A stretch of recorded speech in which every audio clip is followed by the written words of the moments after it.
반갑습니다. 김민건입니다. 오늘은 백금이라는 이름으로 불리고 있는 두 가지 금속이죠.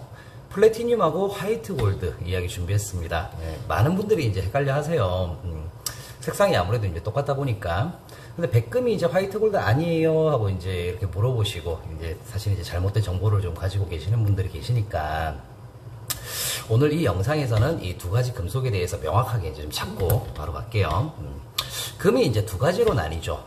태어날 때부터 이제 노랗게 태어나는 태어날 때부터 노랗게 태어나는 순금, 그리고 태어날 때부터 흰색으로 이제 태어나는 이제 백금이라고 불리는 플래티늄, 두 가지로 나뉩니다, 기본적으로.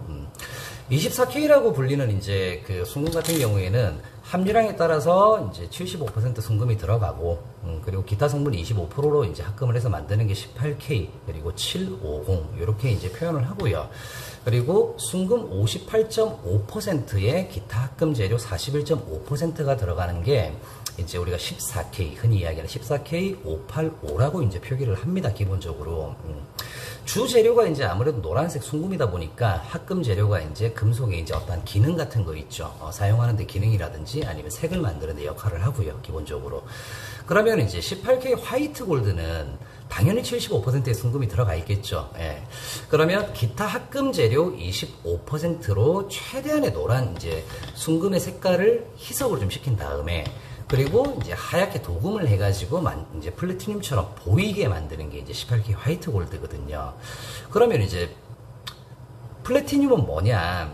태어날 때부터 이제 백색 금속, 플래티늄이라고 하면 이제 기본적으로 PT라고 표기를 합니다. 함유량에 따라서 이제 PT 10,000, 950, 그리고 900, 850, 800 등으로 이제 표기를 하고요, 기본적으로.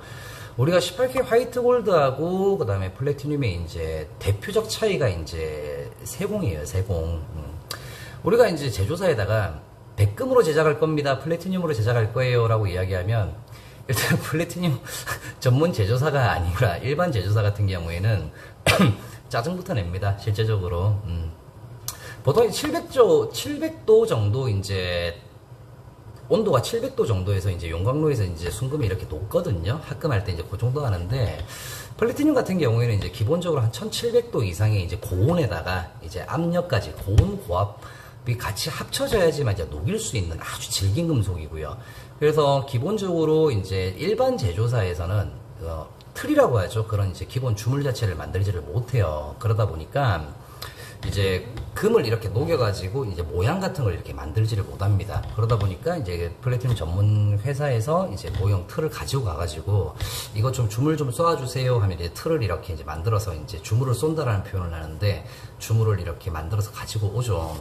그리고 이제 보통 플래티늄 전문 제조사에서 이제 고온 고압이라고 하죠. 금을 녹일 수 있는 그런 이제 장비를 보유하고 있기 때문에 주물만 전문적으로 쏘고, 그리고 이제 가지고 와서 이제 따로 이제 제조를 하는 그런 시스템을 좀 택하는 곳이 많이 있습니다. 그만큼 이제 제조를 하는 이제 시작점부터가 좀 다르다라고 이제 생각을 하시면 되고요. 그리고 이제 아무래도 플래티늄 같은 경우에는 세공이 이제 미친 듯이 어려워요. 좀 화가 날 만큼 어려운 게 플래티늄이에요. 제품을 이제 우리가 뭐 스톤 세팅까지 이제 조각이라고 하는데, 조각을 이제 하면 마무리 이제 폴리싱이라고 하죠. 광 내는 거. 그러면 이제 아무래도 광기사님들이 굉장히 고생을 많이 합니다. 이 폴리싱 할 때 이 금속이 질기다 보니까 이게 안 밀려요. 그래서 광택 내는 게 엄청나게 어렵고요. 18K하고 플래티늄하고 이제 두 개를 비교를 하면 차라리 18K 10개를 할게, 나 플래티늄 하나 하는 것보다 뭐 이 정도까지 표현을 할 정도로 이제 광기사님들께서 굉장히 좀 힘들어 하시는 게 이제 플래티늄입니다. 그만큼 금속이 질기고요. 그리고 또 귀하고요. 또 지가 또 그만큼 힘들게 또 귀한 티를 내는 게 이제 플래티늄이거든요. 그리고 이제 대표적으로 밀도 차이라고 합니다. 밀도 차이가 있습니다, 두 개가.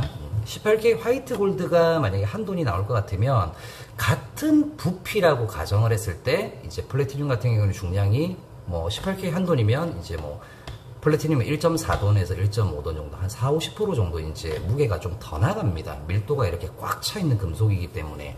그래서 아무래도 18K에 비해서 이제 중량도 많이 나가고 세공 과정도 또 너무 복잡하고 또 힘들고요. 그러다 보니까 당연히 세공비하고 기타 이제 다른 재료들에 비해서는 이제 아무래도 세공비나 이런 단가가 좀 높겠죠.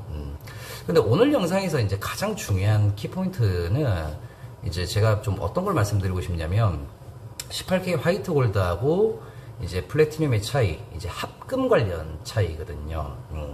합금 때문에 기능이 완벽하게 다릅니다, 두 개가. 우리 백화점 명품관 이런 데 가보시면 주얼리 구경해 보신 분들 아실 거예요. 같은 18K 제품인데 옐로우 골드하고 그리고 핑크 골드는 가격이 이렇게 거의 비슷하거나 똑같은데 화이트 골드가 유달실이 이렇게 비쌀 겁니다. 유난히 좀 비쌉니다. 그게 이제 한국의 이제 로컬 샵이랑 비교를 하면 이제 명품 샵은 차이가 나는데 이제 한국 같은 경우는 뭐 핑크 골드든 노란 골드든 화이트 골드든 가격이 동일하거든요. 이 차이가 뭐냐면 합금이에요. 재료 합금에 대한 차이인데 원래 18K 노란 골드하고 이제 핑크 골드 같은 경우에는 25% 합금을 이제 우리가 75% 순금 말고 25% 합금을 이제 할 때 은, 동에 대한 비율 자체를 은 8, 그 다음에 동 2 정도의 비율을 섞으면 이제 노란색이 나오고요. 그 다음에 역으로 이제 동이 8 정도가 되고 이제 은이 2 정도가 됐을 때 8대2가 바뀌었을 때 이제 핑크가 나오거든요. 근데 화이트 골드는 이제 국제법상으로 따지게 되면 사실 이제 백금종인 팔라듐을 이렇게 사용을 해야 이렇게 합금을 하게 되거든요. 팔라듐이라는 걸 가지고 합금을 해야 되는데 그래야지만 이제 플래티늄에 대한 기능성 자체를 좀 대처할 수 있게 만들어지는데 사실 한국 기금속 시장 같은 경우에는 정말 죄송합니다. 팔라듐 합금을 안 합니다. 예. 그래서 왜 안 하느냐? 팔라듐 가격이 너무 비싸요. 그래서 우리 한국 시장 자체에서는 팔라듐에 대한 이제 합금 비용 자체를 인정을 못 받다 보니까 그래서 한국 기금속 시장에서는 사실 아니면 니켈, 백동 이런 걸로 이제 최대한 하고 난 다음에 이제 도금이라는 이제 눈속임을 사용을 하다 보니까 제조 비용 자체를 아무래도 이제 노란 골드하고 핑크 골드하고 화이트 골드를 거의 비슷하게 이렇게 맞춰가지고 생산 단가를 맞춥니다. 그래서 그런 이제 합금 차이가 있기 때문에 플래티늄에 대한 기능을 완벽하게 하지를 못한다라고 제가 말씀을 드리고요.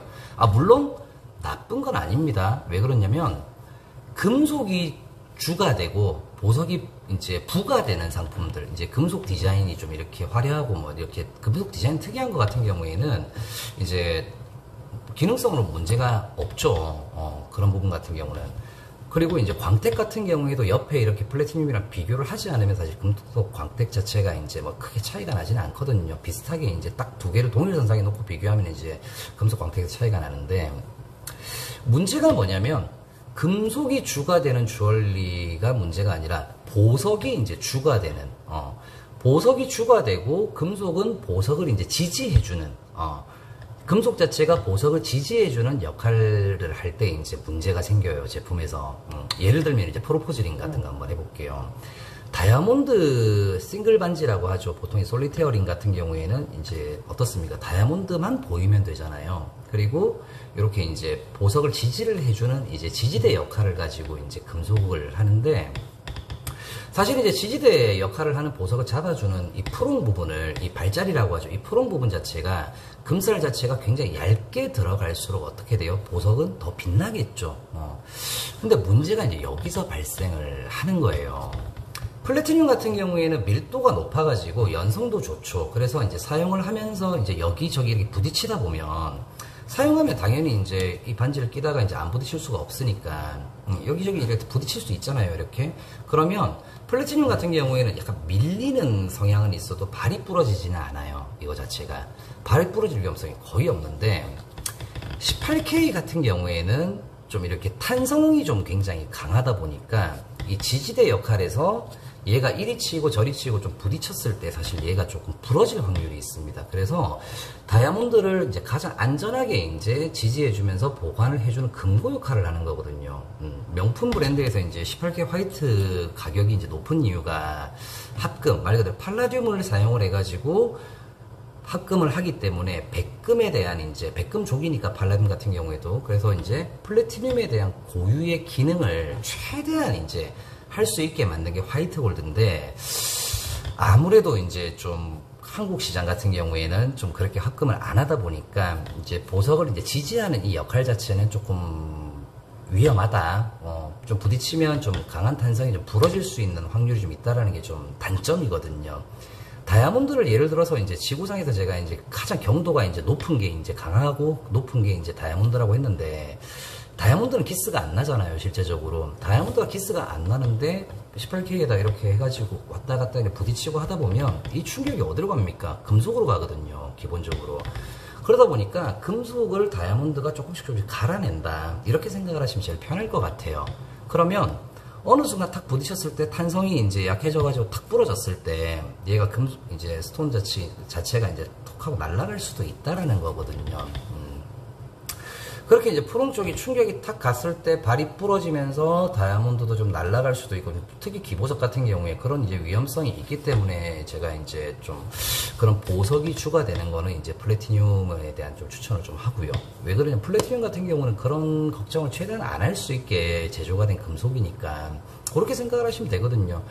백금, 플래티늄도 마찬가지입니다. 오랜 시간이 지나면 이제 발은 안 부러지지만 이제 안쪽에서 이제 금을 조금 이렇게 갈아낼 수는 있어요. 그래서 좀 안에 스톤이 좀 흔들린다거나, 그래도 이제 뭐 18K에 비하면 월등히 좀 안전하고, 그 다음에 기본적으로 명품 브랜드라고는 좀 다르게 이제 스톤이 추가되는 주얼리에서 최대한의 기능성 자체가 이제 18K는 모양새만 따라한 거지 플래티늄에 대한 이제 안정성 있는 기능을 따라한 건 절대 아니거든요. 그리고 뭐 아무래도 18K 같은 경우에는 기능성도 조금 부족한데 이제 사용을 했을 때 계속 이제 도금을 해야 되는 또 번거로움도 있죠. 변색이 되고 이제 이 도금의 한 개 벗겨지면 이제 도금 처리도 계속 해야 되고, 그리고 이제 뭐 아까 말씀드렸듯이 재료가 이렇게 추가되는 거, 디자인이 추가되는 이제 금속 주얼리에서는 뭐 18K 화이트 골드도 괜찮습니다만, 이제 보석이 이제 추가되는 것 같은 경우에는 플래티늄이 그래도 가장 기능적으로는 이상적이다. 그리고 이제 요 부분들에 대해서 이제 환급성을 따져본다? 사실 이건 환급성을 따질 금속이 아니에요. 왜 그러냐면 1000만원짜리 뭐 예를 들어서 다이아몬드예요. 근데 금속 환급성 때문에 뭐 예를 들어서 20, 30만원, 40만원, 50만원 밖에 안 하는 이제 금속 환급성 때문에 뭐 18K로 이제 추천한다. 사실 그런 마스터분들이 계시긴 하더라고요. 사실 뭐 인스타든 뭐 아니면 유튜브에서 18K하고 플래티늄하고 가격에서 이제 뭐 환급성은 이제 18K가 이제 더 뛰어나서 백금은 팔면 돈이 안 됩니다라고 얘기를 하시는 분들이 계세요. 사실 오늘 그것 때문에 영상을 좀 찍었는데 그거 보면 좀 많이 안타까움을 좀 느낍니다. 1000만원짜리 1캐럿짜리 다이아몬드를 내가 하고 있는데 그건 아니죠. 이 금속은 이제 지지대 역할이고 보호구 역할인데 그냥 안전한 이제 우리가 이제 보관한 금고 역할을 하는 거거든요. 실제적으로. 근데 그 금고 역할을 하는 안정성이 있는 금속 자체를 환급성에다가 18K랑 비교한다? 저는 그건 아니라고 생각을 해요. 그래서 단언컨대 제가 말씀드리는데 금속이 추가되는 건 18K 화이트 골드가 괜찮지만 보석이 추가되는 거는 웬만하면 플래티늄으로 하시는 걸 제가 추천을 드립니다. 왜 그러냐면 이건 환급성을 따지는 것도 아니고요. 기능성을 따지는 것도 아니에요. 실제적으로 우리나라도 만약에 좀 제조를 이제 유통해서 제조를 할 때 18K 화이트 골드에다가 팔라듐이라는 이제 이걸 섞어가지고 합금을 해가지고 최대한의 플래티늄에 대한 기능 자체를 이렇게 올려놨을 때는 괜찮은데요. 사실 이제 그렇게 하지를 않다 보니까 이제 소비시장에서도 사실 인정을 하지는 않는 거고요. 왜 그러냐면 이제 아무래도 환급성에 대한 치중을 너무 많이 이렇게 하다 보니까 저는 그 시장이 좀 가장 아쉽다. 아무래도 기능성을 좀 보고 가야 되는데 그런 부분들은 굉장히 좀 아쉽고요. 그리고 이제 백금이 되게 재밌습니다. 우리 그 순금 같은 경우는 그렇잖아요. 24K가 가장 비싸고, 그리고 함유량에 따라서 75%짜리 이제 18K가 두 번째로 비싸고, 14K가 뭐 그 다음 비싸고, 그리고 이제 10K 함유량이 떨어지면 떨어질수록 이제 가격이 이제 점점 저렴해지는데, 지금 플래티늄 같은 경우에는 굉장히 웃겨요. 플래티늄의 함유량이 많은 게 싸고요. 오히려 95%짜리, 그 다음에 90% 비교를 하면 90%짜리가 오히려 95%보다 더 비싸고요. 쉽게 말씀드리면 플래티늄 800짜리 80%짜리에 나머지 합금 20% 백금족이 들어간 게 월등히 가격이 훨씬 더 비싸요. 그래서 오히려 막 지금 플래티늄이라고 하면 뭐 팔면 돈이 된다 안 된다를 떠나서 원래 플래티늄이라고 하는 게 백색의 금속 자체가 순금에 비해서 24K 골드 그 순금에 비해서 3, 40배 정도가 더 귀한 금속이라고 생각을 하시면 되거든요. 플래티늄이. 왜 그러냐. 그만큼 귀합니다. 이제 이렇게 채굴되는 양도 이제 플래티늄이 작고, 근데 순금 자체가 각광받는 이유는 이제 아무래도 이제 안전자산에 대한 금융 시스템을 따라가는 거고, 플래티늄 같은 경우에는 조금 다르게 이제 산업 재료를 좀 따라간다라고 생각을 하시면 돼요. 주얼리에도 물론 이제 사용이 이렇게 활성화가 되어 있지만, 사실 뭐 자동차 뭐 배기가스 촉매제 역할을 하는 뭐 그런 쪽 성분이라든지 뭐 조선소 쪽에서 이제 뭐 배를 만드는데 또 들어가는 또 성분이라든지 산업용 재료 쪽으로 이제 가다 보니까 이게 금융 시스템 관련을 따라가는 재료가 아니거든요. 금속 자체가. 대신에 금속에 대한 기능적 역할을 한다 그러면 평생 변하지 않고 어떠한 화학 처리를 할 필요도 없으며 가장 연성과 이 질긴 탄성도 좋고요. 그리고 절대적으로 한번 이렇게 만들어 놨을 때 평생 변하지가 않는다. 그러면 이제 기능성이라고 했을 때 가장 안전하게 제가 프롬을 잡아줄 수 있다 그랬잖아요. 이런 솔리테어 같은 싱글링 같은 경우에 뭐 싱글 목걸이라든지. 그래서 플래티늄 같은 경우에는 기술적 한계가 오히려 18K보다는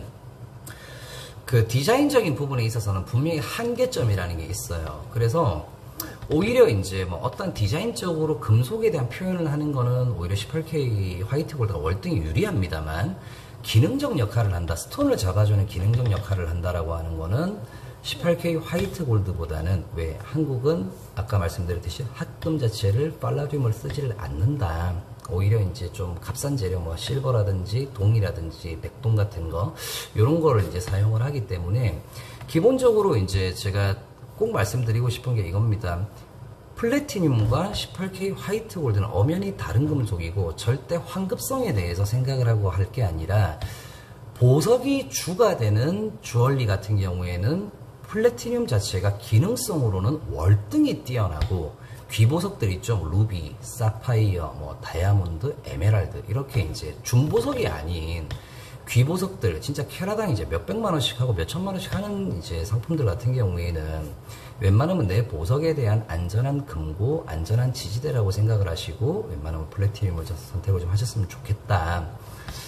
18K 화이트 골드가 만약에 팔라듐에 대한 합금되어 있는 시장 자체가, 저는 사실 국내는 안 올 거라고 생각을 합니다. 왜 그러냐면, 수십 년 동안 이어져 왔던 이제 그 18K에 대한 이제 환급성 시장, 이제 아무래도 이제 스톤 자체가 이제 가짜 스톤, 뭐 큐빅이라든지, 뭐 우리가 정크 주얼리라고 부르거든요. 그거를 이제 정크 주얼리 시장 같은 경우에는 빨리빨리 이제 착용했다가 빨리 기능을 상실을 해서 빨리빨리 다시 교체를 하는 시장. 예, 그렇기 때문에 사실 합금에 대한 중요도 자체가 크게는 많이 없었을 거예요. 예. 그 시장 자체는 저도 이해는 합니다만, 그래도 이제 좀 다이아몬드라든지 귀보석 자체가 세팅이 되어 있는 제품 같은 경우에는 좀 합금을 좀 해줬으면 좋겠다. 왜, 소비자 시장 테스트라도 한번 해봤으면 좋겠다라는 생각이 드는데, 우리는 참 국제법을 안 따라가는 것 같습니다. 한국 시장 자체는 참 그런 부분은 좀 아직 이제 선진국 따라가려면 멀었다라고 표현을 할 정도로 좀 안타깝기도 하고요. 그리고 이제 뭐 다이아몬드 발이 부러져가지고, 뭐 아니면 다이아몬드라든지 뭐 사파이어 뭐 이런 귀보석들이 발이 부러져가지고 이렇게 스톤이 같이 날아간다든지, 그리고 가장 위험한 거 조립하는 거 있어요. 18K 화이트 골드가 이 프롬과 이 지지대가 조립이 되어 있는 이런 제품들이 있거든요. 그런 제품들은 정말 진짜 캐럿대 이상의 좀 고가 보석들 같은 경우에는 18K는 절대적으로 피하셔야 된다. 그래서 18K 화이트 골드하고 이제 플래티늄에 대한 정리를 하면, 절대적으로 서로가 출발점이 다르고 서로 다른 성분이다. 하나는 AU라는 금이고, 하나는 이제 플래티늄 PT라고 하는 백금족이다. 그리고 태어날 때부터 흰색 금이냐, 태어날 때부터 노란색 금이냐. 그래서 원래 화이트 골드라고 하는 거는 플래티늄에 대한 대체 기능. 제가 이제 그때 다이아몬드 시뮬레이션이라고 해가지고 뭐 모이사나이트 이야기하면서 다이아몬드에 대한 거를 대처할 수 있게 만들어 놨다라고 했으면 똑같다고 생각하시면 돼요. 18K 화이트 골드의 원래 기능은, 만든 최초의 목적은 플래티늄, 백색 금속에 대한 기능 자체를 대처하게 만들었다라고 생각을 하시면 되는데, 문제는 한국 시장에서는 18K 화이트 골드 같은 경우에는 플래티늄을 대처를 하지 못한다. 왜? 기능이 안 된다. 기능 자체를 똑같이 안 만들어 놨다예요. 그래서 내가 가지고 있는 귀한 보석을 세팅을 할 때는 웬만하면 특히 싱글 보석이 추가되는 거라고 말씀드렸어요. 자, 거기에 대해서만큼은 플래티늄에 대해서 조금 심각하게 좀 고민을 좀 해보셨으면 좋겠다. 근데 내 자산은 소중하잖아요. 내 보석도 소중하고. 절대 보석학적으로 이야기를 했을 때, 뭐 금속학적으로 이야기를 했을 때도 그렇지만 플래티늄과 귀보석은 정말 궁합이 잘 맞습니다. 그리고 원래 화이트 골드도 백금족이 섞여가지고 합금이 이렇게 잘 돼 있으면 제가 이제 좀 그런 부분들에 대해서 이제 어느 정도 이제 충분히 대처를 할 수 있는 기능 자체를 갖고 가기 때문에 그런 이야기를 안 했을 텐데, 너무 이제 좀 주변 시장도 그렇고 또 뭐 고객님들도 그렇고 뭐 18K는 이제 좀 이렇게 화이트 골드로 나중에 팔았을 때 돈이 되는데 이 부를 생각을 하시는 거예요. 주를 생각을 하는 게 아니라. 그리고 뭐 화이트 골드 백금은 팔면 돈이 안 되던데 이렇게 말씀을 하시는데, 이렇게 생각하는 접근법 자체는 저는 조금 이게 좀 바뀌어야 된다고 생각을 하거든요. 네. 그래서 안전하게 내 보석을 물릴 거면 플래티늄이다. 그거는 제가 명확하게 말씀을 드릴게요. 그리고 18K 화이트 골드는 절대 플래티늄에 대한 기능성을 같이 가져가지는 못한다. 현재 한국 시장에서는. 네. 그거로 조금 명심하셨으면 좋겠습니다. 네. 오늘 영상 여기까지 할게요. 감사합니다. 여러분의 구독과 좋아요는 이제 또 열심히 또 응원을 해주시는 또 힘이 되죠. 오늘 이제 영상을 촬영하기 전에 구독자 수가 이제 50분이 이제 50명 돌파를 했더라고요. 뭐 폭발적으로 이렇게 하지는 않겠지만 저는 이제 좀 아무래도 진실을 담은 영상, 그리고 이제 뭐 많은 구독자 수가 있으면 좋겠지만 그래도 좀 열심히 좀 응원 좀 해주시고요. 네. 오늘 영상 여기까지 하겠습니다. 내일도 또 좋은 내용 가지고 또 찾아뵙도록 하겠습니다. 감사합니다.